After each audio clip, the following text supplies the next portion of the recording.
Hey, get y'all a nice flat spot. No, listen. It's been like that since.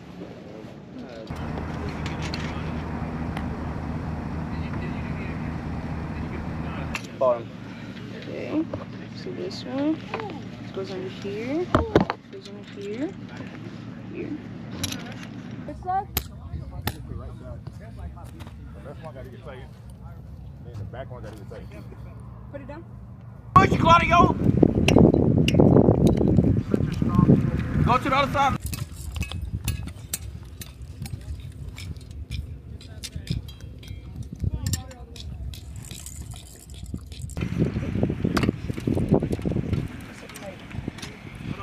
Hey, what we set him up at? So now really, you just got to grab this piece. Grab this one. Go up here.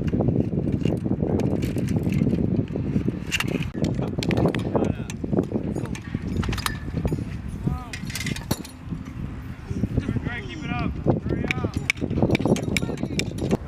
Take this pole. Take that pole. Well, you can. Which way are we going, by the way? We're This going way, this way. up, or that We're way? gonna go this way. That always go. Go.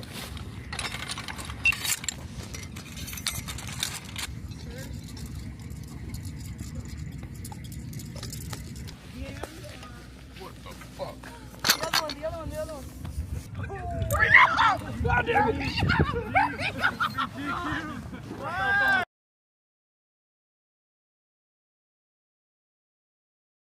My name is Second Lieutenant Luke Gelati. I'm in Bravo Battery 1320th, and I'm a 13 Alpha. A 13 Alpha is a field artillery officer. Today we did kill chain sustainment training. We worked all the way from sensor to shooter concerning our communications equipment, making sure that everything was in order and working so that when we actually go to do training with sensor to shooter, needing to be quick. In today's exercise, I'm currently the fire direction officer, so I will go through and safe fire missions as well as ensure the proper working of an FDC. There's lots of preparation, so specifically for kill chain sustainment, we do a lot of communications equipment, PCCs and PCIs, so making sure we actually have all the equipment, making sure there's correct fill on the radio, as well as making sure our box to receive missions is up and running correctly.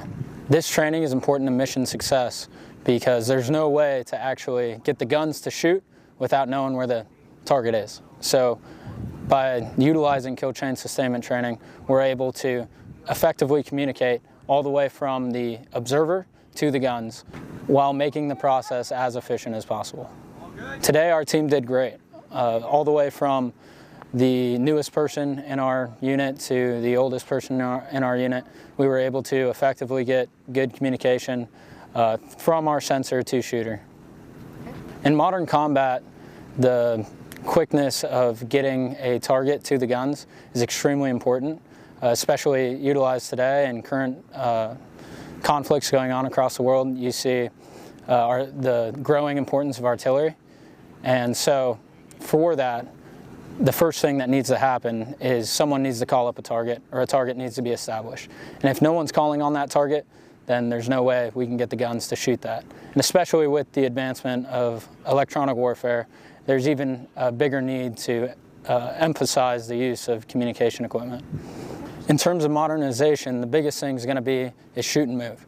So there's a lot of electromagnetic signature that's put out by just the truck. So each truck is going to put out a very specific signature based on the equipment that's in that truck. And so it's going to be very important to utilize new equipment such as like camo nets and stuff like that that can also block electronic signature. And so it's going to be minimizing our electronic signature while still maximizing what we're trying to get after today, which is good communication.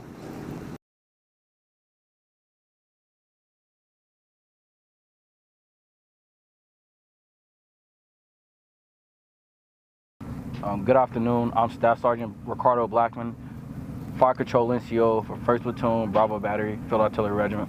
What's your MOS? I'm a 13 Juliet. My name is Staff Sergeant Donna Delgado. I'm part of 2nd Brigade, 1320th Alpha Battery.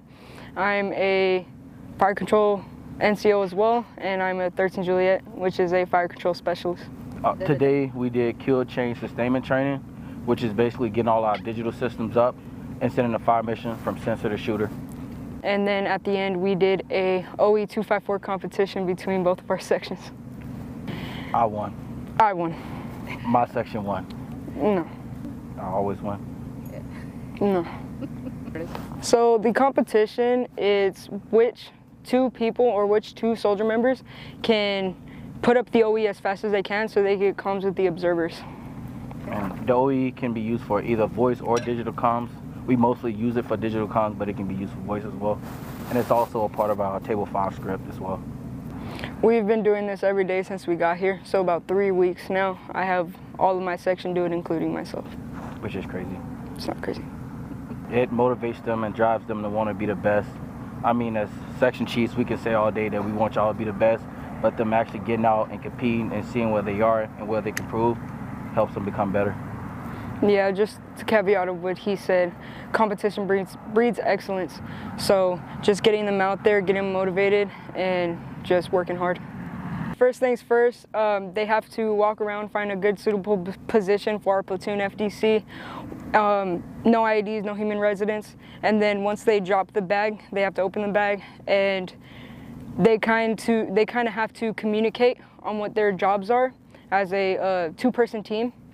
So one of the service members has to go out and take the elements and the feed comb with the insulator pole, run as fast as they can, put it down while the other service member is staking in the stakes, putting all the poles together, and then they go back and forth with the staking after that.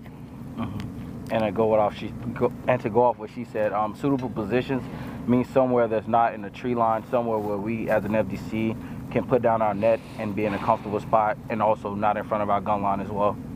And then, like she said, as a two-man team, they need to know what they're doing and what their job is, because they don't want to overlap each other, because that'll slow them down and make the time longer than it has to be. Me, under 4 minutes, without a doubt. I've seen my guys do it in under 3, but any day, 4 minutes is good enough for me. Same thing. I would like to go under 3 as my time standard. The actual standard is 8 minutes, but we want to be beyond that so we can get comms with the observer faster. Okay. How fast did your team do today? 252. How fast did your team? 250. Okay. Success. Communication is communication is key. If we don't have comms with the observer, we can't help the infantry when they need help, or if we don't have comms with battalion, we can't get the fire mission in time. So communication is like the biggest part of what we do. Yeah, AP really sets the tone for our FDC, so they go out prior to us even showing up. If they can put the OE as fast as possible and in a good, suitable position, when the actual platoon FDC pulls up, we're able to get communications as fast as possible. If they mess up, if they don't find a good, suitable position, or if they take their time with the OE, we won't be able to get communications, and that's going to hinder not only us as a FDC, but the whole gun line and its mission. That's why we as chiefs push them to be faster than what they think they can be. Alpha Battery 1 through 20th leads the way. Bravo Battery 1st through 20th, always in front, never in the back. Fastest air assault gun raid. Fastest platoon ever, 1st platoon, the Boogeyman. Remember the name. Yeah.